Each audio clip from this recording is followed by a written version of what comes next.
እላችኋለሁ። ያንን የእድር ብር ከፈልኩ። ያንን የእድር ብሩን ከከፈልኩ በኋላ አዋጥተው ሰጡኝ፣ ከፈልኩኝ። ከዛ በሶስተኛው ቀን ተጠራው። እናቴ ጠራችኝ፣ በሶስተኛው ቀን ማለት ነው። ከዛ ጠራችኝ እናቴ። አቤት ሳልኳት ስላት እኔ ከእናንተ ጋር እግዚአብሔር አላለልኝም ለመኖር እኔ እድሜ አይቻለሁ እና እኔ ልሞት ስለሆነ እናንተ አንቺ በተለይ ራትሽን ጠብቂ፣ ብልጡኝ፣ እግዚአብሔር አለ እንደዚህ ብላ በምልክትም ደግሞ በሌላኛው ቀን በሚቀጥለው ቀንም ደግሞ ልሳኗ መናገር አይችልም ነበረ። በምልክት ራሱ እግዚአብሔር አለሽ።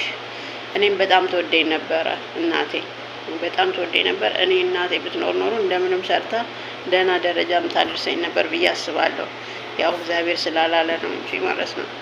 እናቴ በጣም ለእኔ ተወደኝ ነበረ፣ በጣም ከሚገባ በላይ እኔን ተወደኛች። እህቴን እንደውም ብዙም አይደለችም፣ እኔን ነበረ የምትወደኝ። ባላት አቅም ራሱ ለእኔ ነበረ የምታደርገው።